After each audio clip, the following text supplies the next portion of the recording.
Welcome to EWTN News Nightly's special on the Pope's message of unity, including his visit to Geneva and the World Meeting of Families in Ireland. Plus, an inside look at the Vatican's firefighters, who do more than extinguish flames. And open door policy, we spend the day with a worker who has one of the best jobs at the Vatican. On a special edition of EWTN News Nightly for Friday, December 28, 2018.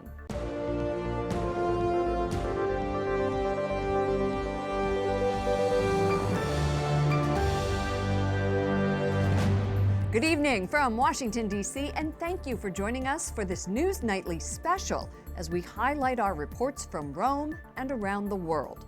I'm Lauren Ashburn. Tonight, amid this year's clergy sex abuse crisis in the church, Pope Francis maintained a message of hope, visiting multiple countries, urging unity. EWTN's cameras came along for the ride, and we'll take you on the journey, plus show you behind-the-scenes looks at people not often seen at the Vatican. One stop during the Pope's busy year, Switzerland. The Holy Father came to Geneva as he met with Christian leaders from around the world. Le distanze non siano scuse. È possibile già ora camminare secondo lo Spirito. The Holy Father arrived on June 21st in Geneva. The city is one of the world's first to adopt the Protestant Reformation.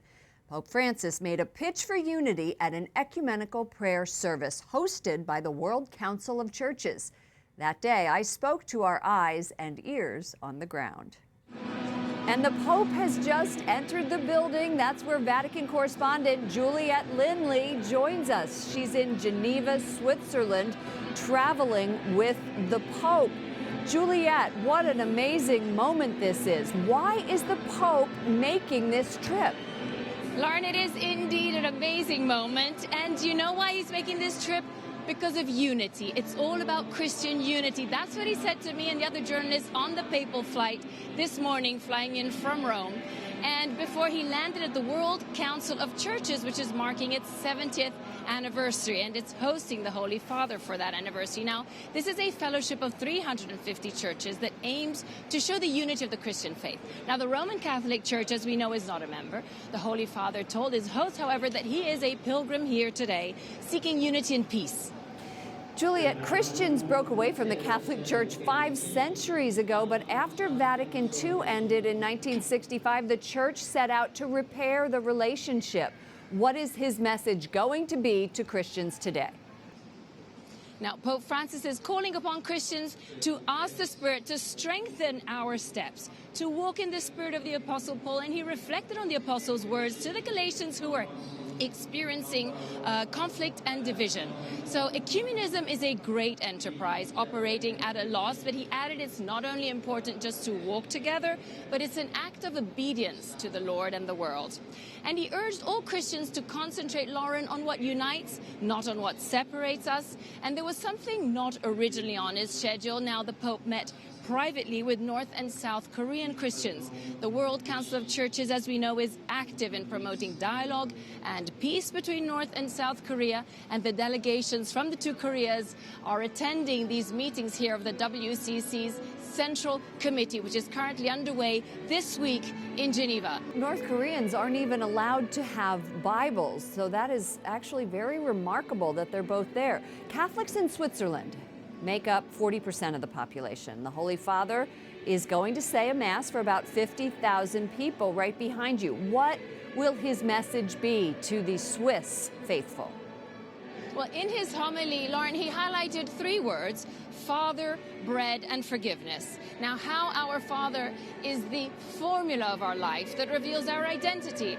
Whereas for bread, he made the bread reference, saying Jesus asks us every day to pray to the Our Father, asking for our daily bread, and that's what we need to do. And it's the essence of life, he said. It's the food that keeps us all alive. And lastly, Lauren, as for forgiveness, it's difficult, he said, to forgive, especially when we're irked by someone whom we have already forgiven. But the Pope said that the Lord wants us to forgive as a gift to him.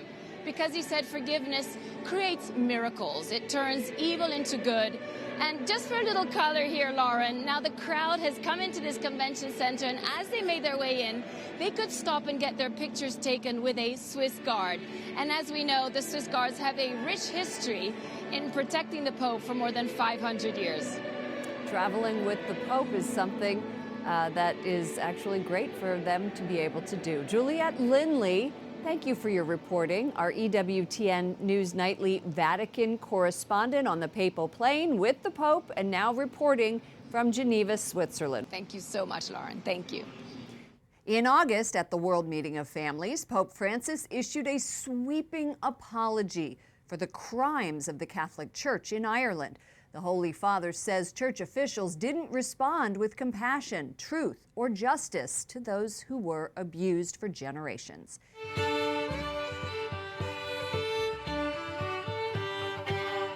Pope Francis was treated to a performance of traditional Irish dance in Dublin during the 9th World Meeting of Families on Saturday evening. In a speech at Croke Park, he told the crowd there is no such thing as a perfect family without forgiveness. But the issue of clergy sex abuse overshadowed his visit. Leo Varadkar, Ireland's first openly gay Prime Minister, asked the Pope to address the abuse. Holy Father, we ask that you use your office and influence to ensure that this is done here in Ireland and also around the world. And in his first speech, the Holy Father directly addressed abuse. Ai bambini che nel passato hanno patito situazioni di particolare difficoltà. While both leaders agreed, however, on this issue, their speeches did reflect opposing viewpoints on life and family issues. He even went further, as expected, to meet privately with abuse victims. On Saturday evening, the Holy Father met for an hour and a half with 8 Irish survivors of clerical, religious and institutional abuse. The Pope paid a visit to a centre for homeless people run by Capuchin Brothers in the very heart of Dublin, and even flew to the Irish National Shrine at Knock, where he prayed at the Apparition Chapel.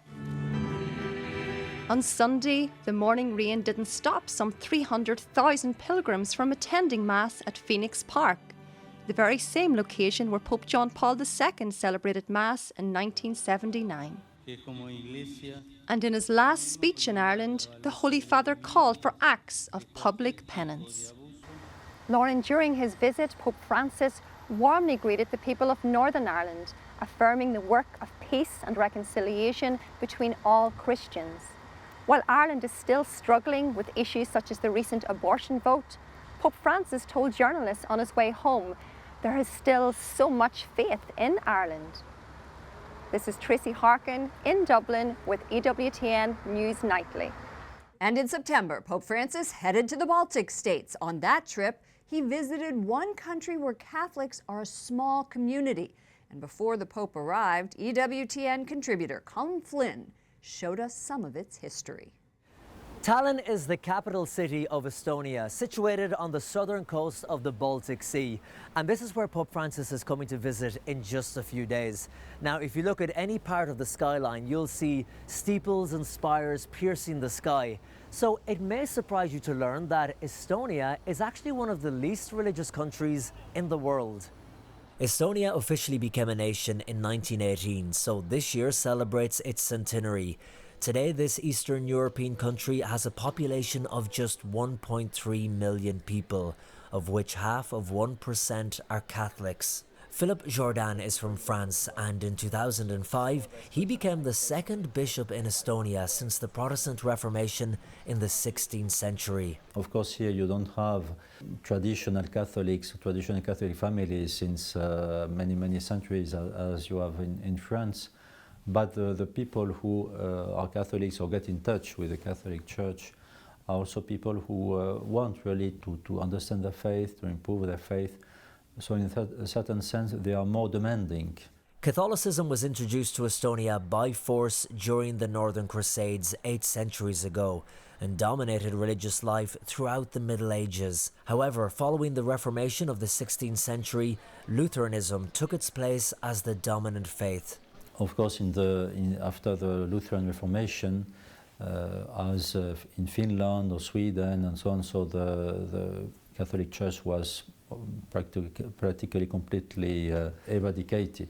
In 1918, Estonia gained independence, giving each citizen complete religious freedom. But when the Soviets invaded in 1939, Catholicism once again was banned. It wasn't until the collapse of the Soviet Union that Estonia regained its independence and the Catholic Church began to grow again. Rao is an Estonian Catholic and has been looking forward to the visit for months, the theme of which is My Heart Wake Up. My heart wake up. Rao, as a Catholic here in Estonia, how important is this visit to you? Of course, very important. It means the world for us. It's the most important thing in the world.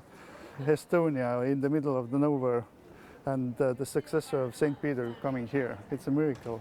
But still, you know, we are the land of Mary, as you know, Maarjamaa, as we call it, and Mary must be looking after us. Despite being a non-religious country, the general feeling among the people here is that they are excited ahead of the Pope's visit. Actually, it's excellent. He comes to visit our country. Well, Estonia is a small country. I think it's a great honor to have him here. Well, I hope that more people would, you know, sort of raise their eyes up there and think more about their lives. And I don't mean specifically about God, but about their lives in general, how they could be better people, how they could live their lives so that it will have meaning.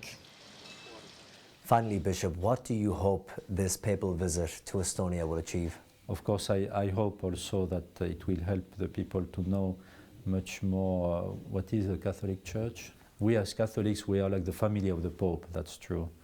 But the Pope has not only a family, he has also, well, the whole mankind, I would say. The Pope will celebrate Mass here at Freedom Square, where over 10,000 people are expected to attend. This is going to be a short one-day visit for the Pope, but one which Catholics here hope will energise the Church in Estonia.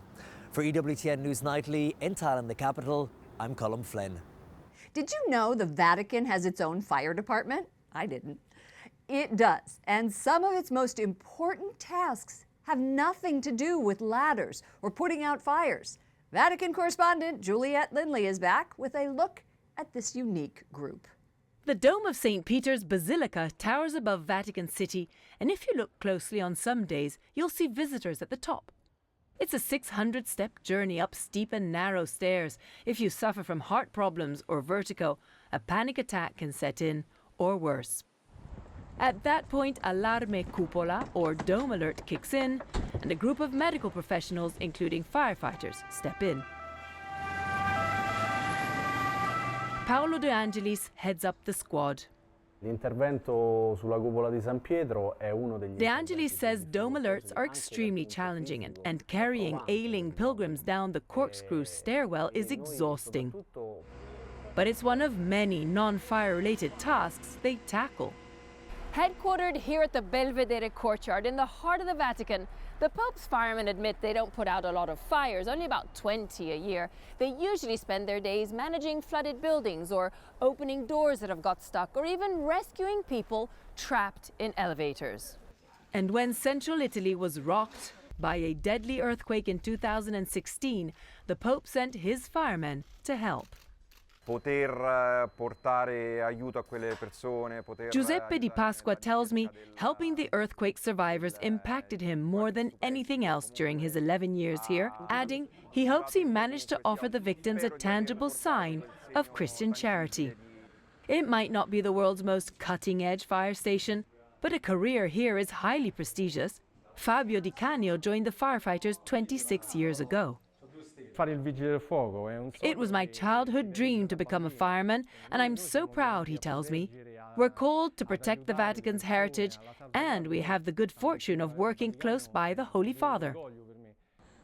Not everyone is eligible for a papal firefighting career.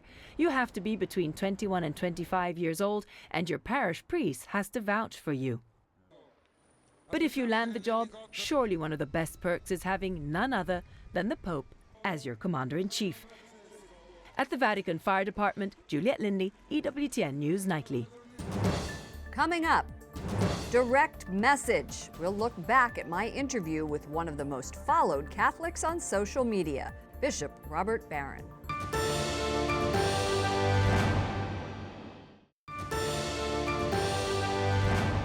Welcome back as we highlight our special reports from Rome and around the world. I'm Lauren Ashburn. In October, church leaders came to Rome for the Synod on Youth. Among the participants, one of the world's most followed Catholics on social media. Hey everybody, it's Bishop Barron. I'm here in one of the great places in the whole world, one of my favorite places, St. Peter's Square. Bishop Robert Barron is the founder of Word on Fire Catholic Ministries and auxiliary bishop of the Archdiocese of Los Angeles. Bishop Barron, welcome to the program. Your Excellency, a number of Synod participants have said they want this final report to be inclusive of young people with same-sex attraction. Is this important in your view? Well, I think the outreach to everybody. You know, we're standing here in St. Peter's Square and you have the Bernini colonnade, which symbolizes the church's outreach to absolutely everybody. And I think we want to have that reflected in the document. At the same time, the church reaches out in love. Love means willing the good of the other, and that means calling people to conversion. So my hesitation about just the word inclusion is it's not really a biblical or traditional word. The word is love. And that means indeed to reach out to everybody, but also to call to conversion. So that's my hope for what will be reflected in the document. What are the other priorities? You've been sitting in these meetings. Tell us. I think we've talked a lot about social media. We get that the young people live very much in the world of social media. We get the pros and cons of it. That's come up a lot. How it connects us, but also how it can lead to superficiality, it can lead to a disassociation.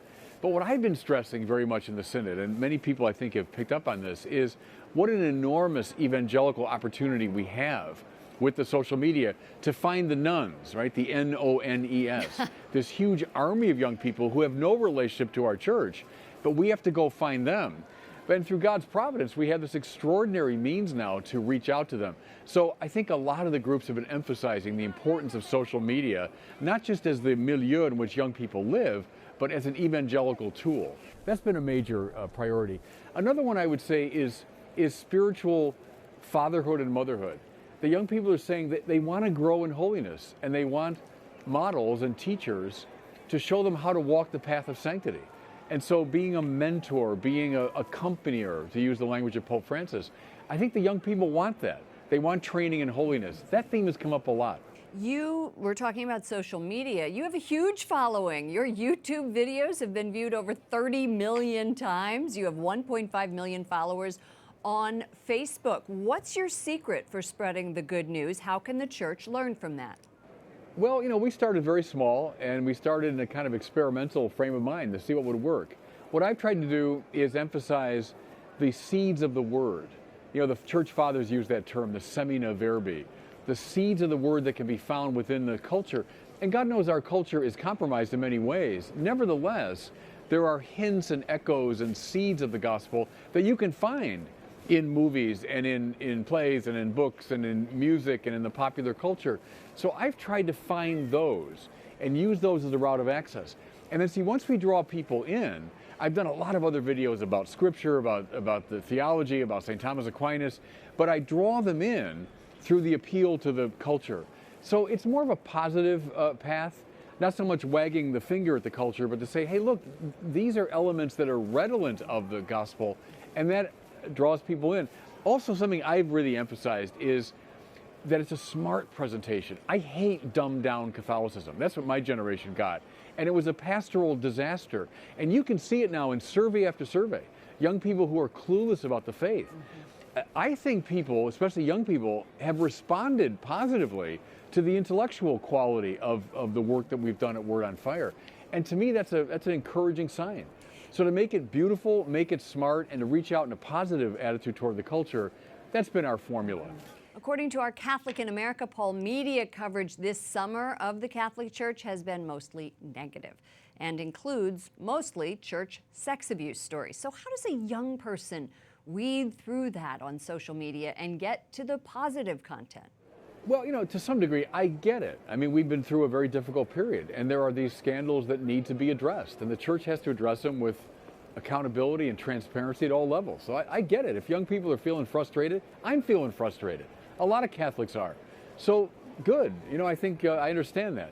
We have to reach out now in this attitude of transparency and accountability. Now, even in the worst of crises, we continue to do our work. It's wrong for the church simply to stop and start wringing our hands. We continue to preach the gospel. We continue to announce Jesus Christ. You know, the church has been marked from the beginning by difficulty, by scandal, by division, etc. So we don't stop in our tracks. We keep announcing the gospel, but also we try to respond to these very real concerns. I understand young people feeling frustrated. You know, you look at the polls now over many years. For the past 10 years or so, the scandals have not been high on the list when young people are asked, how come you're leaving the church? Now, in recent months, they've gone back up, understandably.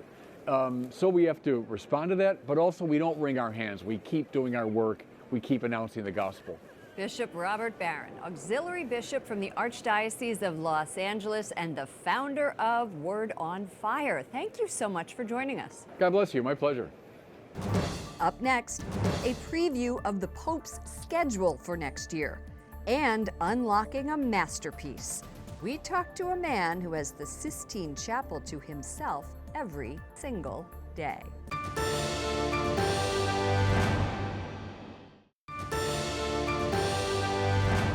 Welcome back. I'm Lauren Ashburn. Pope Francis will rack up even more frequent flyer miles next year. The Pope will travel to Panama next month to celebrate World Youth Day. In February, the Holy Father will visit the United Arab Emirates. He'll also have the leaders of the bishop conferences from around the world to the Vatican to discuss the clergy sex abuse crisis. Pope Francis will visit Morocco and Romania and hopes to visit Mozambique, Japan, and Uganda.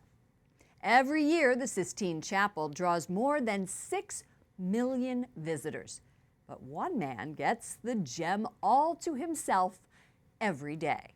Finally tonight, our Vatican correspondent, Juliette Lindley, has a look at one of the coolest jobs.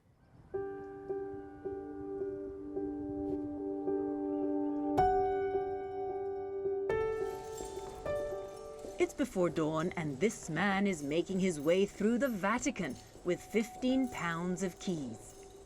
His name is Gianni Crea, and his duty here? Unlocking the doors at the museums, including the historic Sistine Chapel. Allora, esattamente ci sono 2796. Gianni tells me there are 10 key masters in total, carrying 3,000 tools of their trade, and each day they open 300 doors.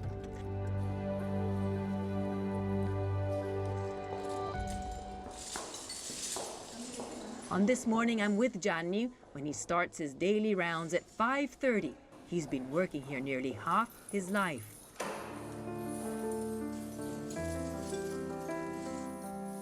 Gianni says he's in good shape because the Vatican museums are 4.5 miles long and he walks about that much every day. Wow, Gianni, dove siamo? Gianni, where are we? Ecco, qui siamo nella galleria delle. This is the Hall of Maps, he tells me, and he's astonished by the beauty that surrounds him. But his day is about to get even better.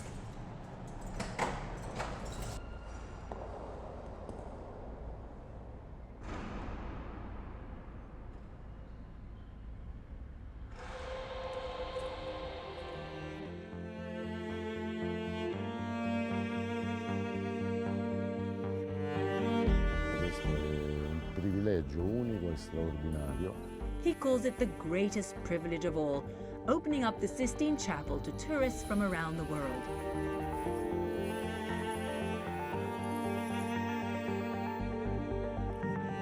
Michelangelo painted the frescoes telling the story of creation and the Last Judgment. And this Vatican employee gets to enjoy the view without the mob of visitors. Gianni Crea has been opening up the Sistine Chapel for nearly 20 years, almost every single day. But when he turns the key, he says he's still overwhelmed to think it's been more than 500 years since the first pope was elected here in 1492. At the Vatican, Juliette Lindley, EWTN News Nightly. That does it for us tonight. We're back on Monday with a look at some of the year's top stories. I'm Lauren Ashburn. Let's keep in touch online. Follow me at Lauren Ashburn on Twitter and at Lauren Ashburn EWTN on Facebook. Good night and God bless you.